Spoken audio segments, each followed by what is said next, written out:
Pregação da palavra do Senhor, essa manhã, será a partir do texto de Salmo número 116. Como mencionei antes de iniciar o culto, meus irmãos, o sermão que será lido hoje e pregado é um sermão produzido pelo pastor Aldenor, nosso pastor auxiliar, que foi pregado na Igreja Presbiteriana de Betel, em Fortaleza. Sermão que foi pregado na época, durante a pandemia, né?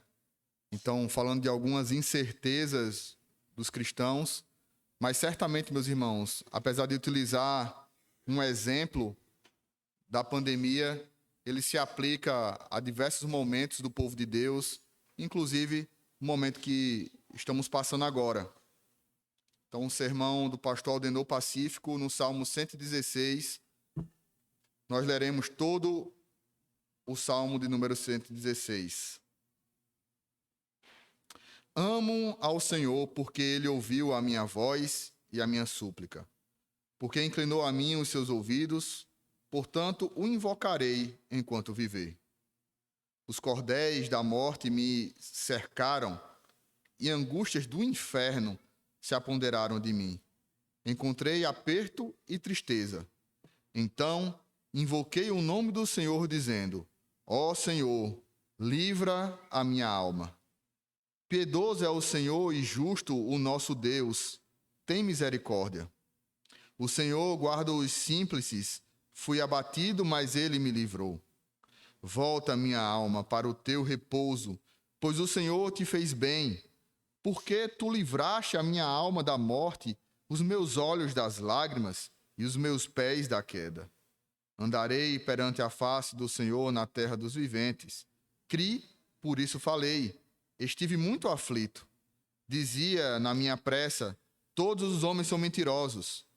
Que direi eu ao Senhor por todos os benefícios que me tem feito? Tomarei o cálice da salvação e invocarei o seu nome, invocarei o nome do Senhor. Pagarei os meus votos ao Senhor agora na presença de todo o seu povo. Preciosa é à vista do Senhor a morte dos seus santos. Ó Senhor, de veras sou teu servo, filho da tua serva, soltaste as minhas ataduras. Oferecer-te-ei sacrifícios de louvor e invocarei o nome do Senhor. Pagarei meus votos ao Senhor na presença de todo o seu povo, nos átrios da casa do Senhor, no meio de ti, ó Jerusalém, louvai ao Senhor. Amém.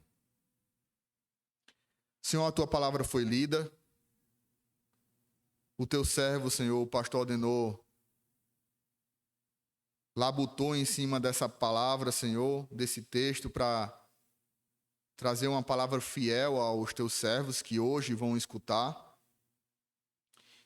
E nós te pedimos, Senhor, para que o Senhor nos ajude nas nossas debilidades, acalme, Senhor, os nossos corações, livre, Senhor, a nossa mente de estarmos pensando em outras coisas, e nos dá foco, Senhor, na tua palavra. Eu te agradeço, Senhor, porque durante a liturgia minha voz voltou. Te peço, Senhor, para que o Senhor me dê forças para continuar até o final, Senhor, e não seja um impedimento para o entendimento do texto para os teus servos, Senhor. Nos ajuda, Senhor, a todos nós. No nome do teu Filho Jesus Cristo, nós te oramos. Amém. Meus irmãos, em tempo de aflição e de incerteza no mundo, não é incomum vermos muitos cristãos com as vistas embotadas com a situação do presente. Suas mentes são sequestradas pela aflição alheia e o seu espírito esmorecido pelo terror global. Nesses últimos dias, época que foi escrito, preparado o sermão, muitos têm observado com grande espanto com muito espanto e preocupação, o que tem acontecido no mundo por conta da pandemia do coronavírus. Várias pessoas têm entrado em pânico e muitos têm sofrido com ansiedade, pavor e medo. Afinal, o que eles temem? Eles temem a morte, a dor, a culpa, a solidão. Eles temem um futuro incerto, temem o que lhes espera depois da contaminação. E realmente eles têm o que temer de fato. Mas e nós? O que dizer e fazer quando pessoas intituladas cristãs, em momentos como esse, são tomadas da aflição e do medo como estes outros homens e mulheres são? Vejam, meus irmãos, o Salmo de número 116 é um cântico de ação de graça, uma canção entoada com a voz da alma de quem enfrentou grande aflição, de alguém que atravessou águas profundas de sofrimento, mas que encontrou paz, alegria e esperança. Agora deseja expressar, o salmista, seu sincero louvor ao Salvador, a seu Deus, em ações de graças. Não sabemos quem escreveu tão bela e verdadeira canção, mas sabemos muito bem quem foi o seu autor, o Espírito Santo de Deus. Por ser um dos salmos de Halel Pascal, este salmo tem uma conexão com a libertação de Israel da escravidão do Egito. Trata-se de uma canção onde os filhos da aliança lembram da sua escravidão, mas principalmente da sua libertação. Lembram o quanto a agonia da incerteza e o medo do passado são superados com a visão do futuro. E lembram também como a esperança do mundo vindouro estripam todas as dúvidas do presente. Este salmo, assim como os demais, era cantado na adoração do templo, mais especificamente durante as ofertas de libação em agradecimento pelo grande livramento, pela tremenda libertação das suas vidas. Meus irmãos, este salmo foi cantado pelos filhos de Israel, foi cantado por Jesus e continua sendo cantado pelos remanescentes fiéis do seu povo e o povo de sua graciosa aliança.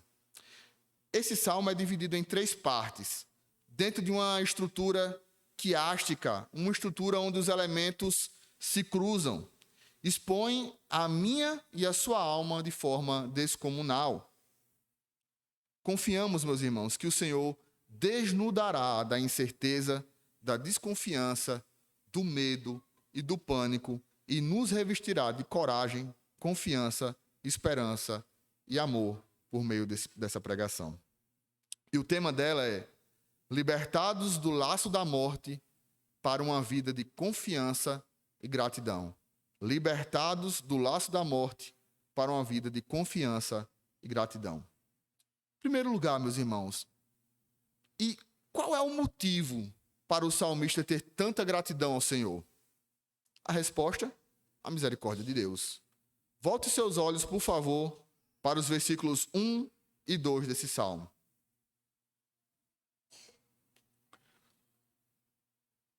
Amo o Senhor, porque Ele ouve a minha voz e as minhas súplicas, porque inclinou para mim os seus ouvidos, invocá-lo-ei enquanto eu viver.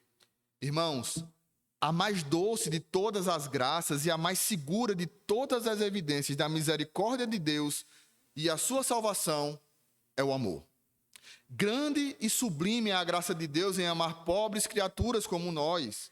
Spurgeon dizia que o amor se justifica com a razão profunda, forte e permanente. Fecha aspas. E o salmista verdadeiramente nos dá boas razões para isso. Ele diz, amo o Senhor. Vejam, esse amor do salmista é o amor de quem foi redimido por Deus, de quem foi salvo. Observe o que diz o verso 3 na sua Bíblia. Laços de morte me cercaram e angústias do inferno se apoderaram de mim. Caí em tribulação e tristeza. 3 expressões precisam ser destacadas aqui. A primeira delas, laços de morte. A ideia de algo que está enroscado, que está preso, entrelaçado. Algo que aprisiona, que prende de tal forma que você se sente afligido, pois tenta se soltar e não consegue. Tenta se livrar, mas não adianta. Tenta se esquecer, mas não sai da sua cabeça. Você vai para um lado, vai para o outro, faz de um jeito, pensa de outro, mas nada resolve. Você está preso e prestes a morrer. Você está condenado e não há como você possa escapar dessa sentença. Primeira expressão, laços de morte. Segunda expressão desse versículo 3, angústias do inferno. A angústia é caracterizada pela alteração de humor, a perda da paz interior, dor e insegurança. Um sentimento de perseguição constante, um mal-estar que confunde a mente, que faz ficar ressentida. A palavra utilizada pelo autor aqui, metzar, descreve, ou melhor, aponta para um estado de opressão física, espiritual, social e econômica, potencializada ainda pela expressão do inferno. O inferno, um lugar de tormento eterno. O Senhor Jesus, em Marcos 9, versículo 46, diz que no inferno nem o verme morre, nem o fogo se apaga. E a terceira expressão, tribulação e tristeza. A ideia de sofrimento e lamentação fúnebre. A ideia é de morte, de choro, de desespero, de agonia. E o verbo utilizado agora pelo salmista é o matzah, que significa encontrar ou achar. Ou seja, o salmista encontra-se em uma tribulação e tristeza. Observe, meus irmãos, que a angústia produziu nele um fardo pesado, aflição e tristeza profunda. O salmista se sentiu caído, prostrado, esmagado. Você já teve esta sensação de ser esmagado? A sensação de algo muito pesado sobre você, que lhe aprisiona, pressionando, seu fôlego vai esvaindo, você não consegue respirar, por faltar oxigênio no seu cérebro, você começa a sentir vertigem, seus ossos começam a doer. É como este homem, o salmista, está se sentindo. Agora perceba que o pecado produz esses mesmos efeitos na vida do homem. O pecado produz esses mesmos efeitos na vida do homem. Laços de morte, escravidão, angústias do inferno, culpa e condenação, tristeza e tribulação, desespero e morte. Ora, a Bíblia diz que o salário do pecado é a morte. A morte, como consequência, não implica apenas em mera dissolução do corpo. Na verdade, suas implicações são muitas. A morte se encontra em direta oposição à vida prometida. Essa vida prometida inclui tudo o que é pertinente a uma existência feliz, santa e imortal da alma e do corpo. Portanto, na morte estão inclusas não só todas as misérias desta vida, a decomposição do corpo, mas também tudo o que se acha implícito pela morte espiritual e eterna. O puritano Thomas Watson dizia que o pecado nos tira a âncora da esperança. Imagine você acorrentado em uma grande pedra, sendo açoitado violentamente. É então jogado em um poço profundo, repleto de lama, e jogado ali, você vai afundando lentamente. Isso é o que o pecado faz com o homem. E você, diante dessa situação, o que você faria? Qual a saída? Primeira aplicação. Em uma situação como esta, muitos se desesperam, se tornam céticos, amargurados, mal-humorados, se entregam a correntes do inferno que se instauram no seu peito. Muitos se revoltam contra Deus, se entregam ao álcool, às drogas, ao fumo, aos prazeres da carne, à prostituição, à lascívia, aos relacionamentos impróprios. Mas há aqueles que, quando olham e se veem no fundo do poço, sem saída, sem jeito, sem solução, deixam de olhar à sua volta, erguem a cabeça e olham para cima. Olham para o alto, olham para Deus. Veja o verso 4, ele diz o seguinte: Então invoquei o nome do Senhor. Ó Senhor, livra-me a alma. E o que aconteceu? Juntamente com os versículos 1 e 2, amo o Senhor porque ele ouve a minha voz e as minhas súplicas, porque ele inclinou para mim os seus ouvidos, invocá-lo-ei enquanto eu viver. O salmista, ele orou. Ele orou e o Senhor ouviu. O amor do salmista é um testemunho redentivo, irmãos. Na hora da sua aflição, da sua tristeza, na hora da sua agonia, ele orou e o Senhor ouviu. Ele diz no verso 6 que se encontrava prostrado, rendido, e Deus o salvou.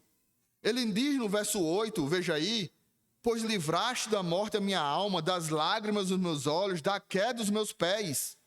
Livrou-me da morte, das lágrimas da queda. O Senhor o salvou graciosamente, misericordiosamente. Veja também o versículo 5. Compassivo e justo é o Senhor, o nosso Deus é misericordioso. Jeremias diz em Lamentações, capítulo 3, versículo 22, que a causa de nós não sermos consumidos é a misericórdia de Deus. Essa misericórdia, irmãos, emana do pacto da graça de Deus para com seu povo. Como diz em Êxodo, capítulo 20, versículo 2, eu sou o Senhor, teu Deus. Vejam, Deus que é Espírito, infinito, eterno e imutável em seu ser, santo, ele é santo, meus irmãos. Ouve, vê e age com providência para com aqueles que ama, porque a salvação destes implica em sua glória. Esse é o Deus, como diz Êxodo 3, versículo 7, vê, ouve e conhece tudo o que acontece e preserva o seu povo. Ele diz a Moisés, vi a aflição do meu povo e ouvi o seu clamor, conheço o seu sofrimento.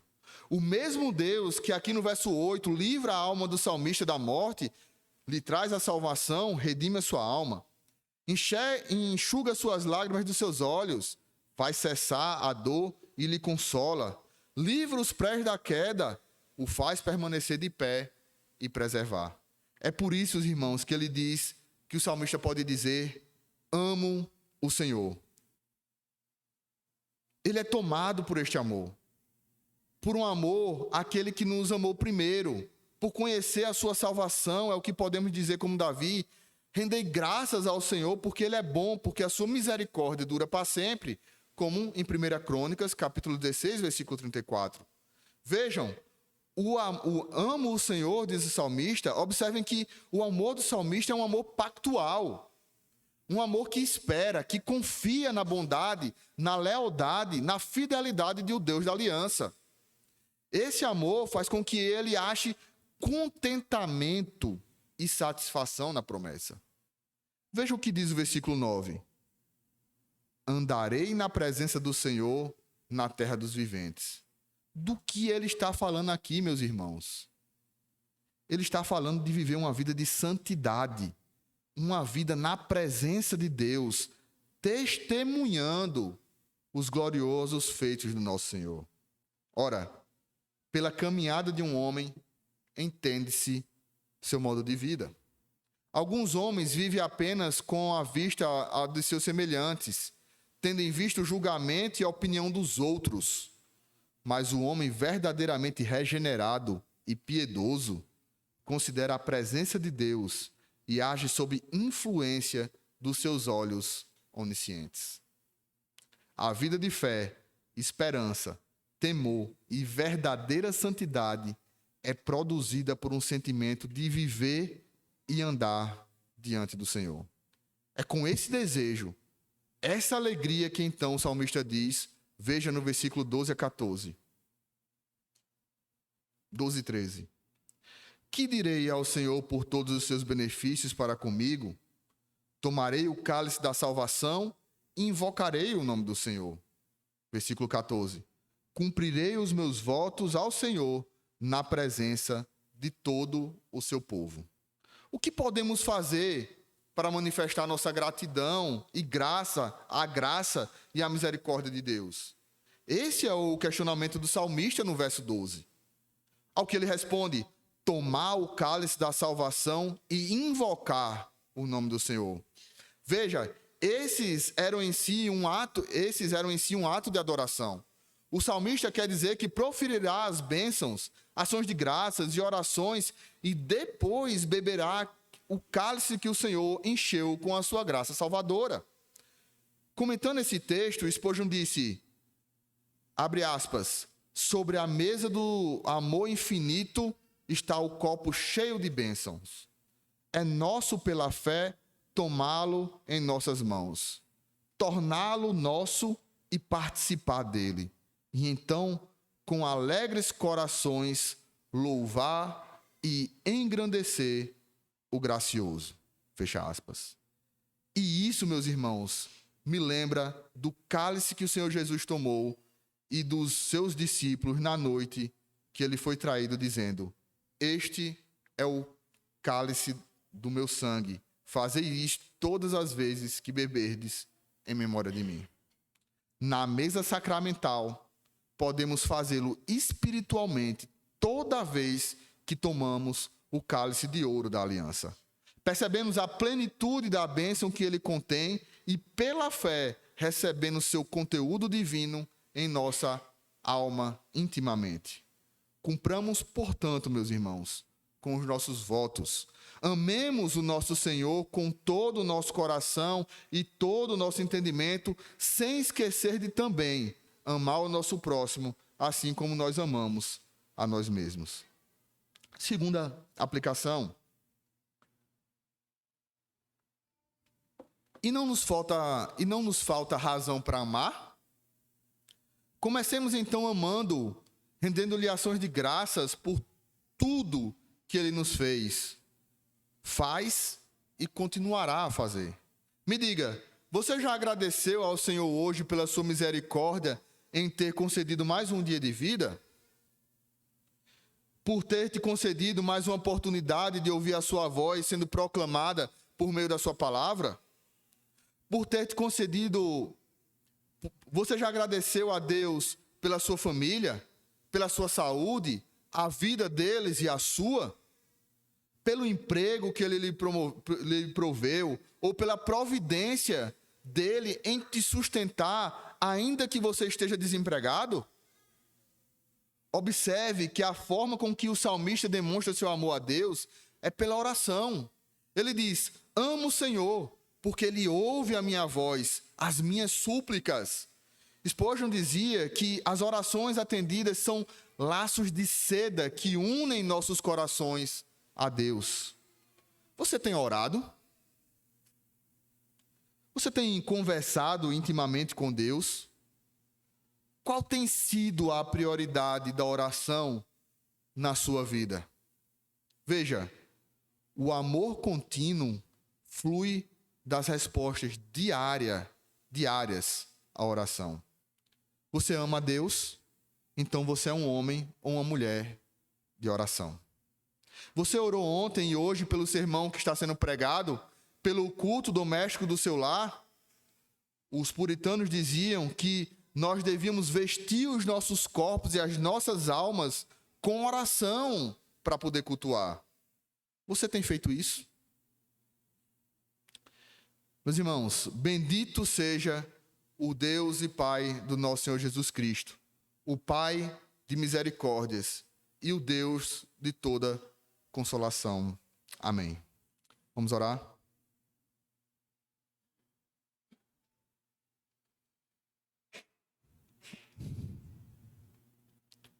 Deus, muito obrigado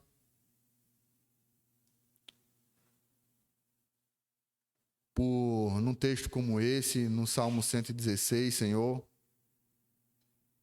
nós sermos alertados, Senhor, por um lado, de termos os nossos olhos fitos no Deus da nossa salvação, no Senhor das promessas esperançosas, e ao mesmo tempo o Senhor que no meio das aflições escuta a oração do teu povo, nos livra, Senhor, de todas elas. Como escutamos no início dessa pregação, Senhor, Os ímpios, eles devem viver uma vida com medo. Eles devem sim, Senhor, viver uma vida temendo o tempo todo a morte, temendo o futuro, as incertezas, o que está acontecendo agora no mundo, porque eles não têm a esperança verdadeira que nós temos, Senhor. Mas muitas vezes, na nossa forma de viver, nós nos igualamos, Senhor, àqueles que não têm esperança. Nos afligimos demasiadamente, nos colocamos, Senhor, em situações de fato de tristeza profunda.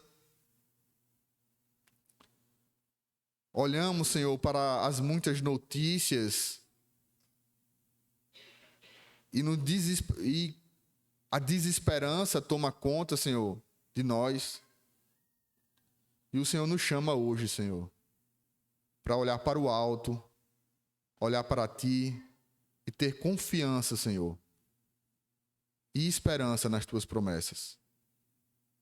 Se por um lado o salmista disse, Senhor, também, que durante essa vida ele estará andando diante do Senhor, vivendo uma vida de santidade, nós te pedimos, Senhor, nos dá também, Senhor, essa disposição de coração de viver uma vida de santidade e que nos momentos difíceis de aflição, onde nossos corpos, Senhor, estão sendo esmagados, nós não venhamos a resmungar do Senhor.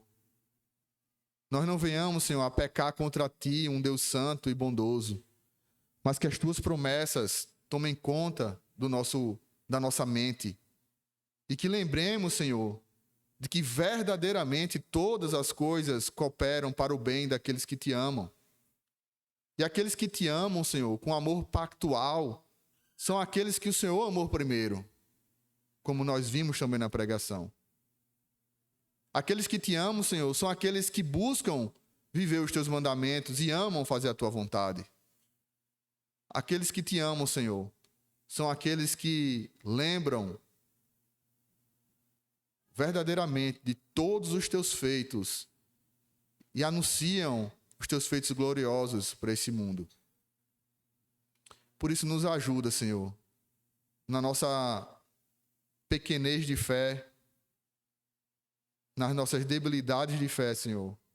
Aumenta a nossa fé. Que os meios de graça que o Senhor tem nos dado, Senhor, em especial, aquilo que foi apontado hoje de uma forma mais propositiva na pregação, Senhor, a oração. Nos faz, Senhor, orar com mais diligência. Nos faz, Senhor, buscar cada vez mais a Tua face por meio da oração.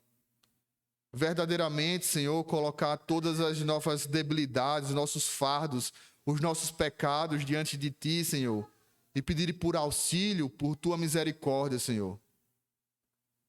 Nos faz, Senhor, ser verdadeiros homens, mulheres, crianças de oração, Senhor, que buscam o Senhor individualmente, em família e também, Senhor, no culto, onde todas as famílias se reúnem para orar por uma só voz ao Senhor das nossas vidas. Nós temos confiança em Ti, Senhor. Nós amamos o Senhor. Por isso, nós temos a confiança de saber também que a esperança da salvação em Cristo Jesus deve fazer das nossas vidas, Senhor, alegres em meio a tantas tribulações. E os nossos olhos não devem estar fitos, Senhor, nas circunstâncias nesse mundo, mas nós devemos olhar com o olhar da fé e sabendo que o Teu Filho, Jesus Cristo, reina e está vencendo esse mundo e há de fazer o Teu reino conhecido em toda a terra.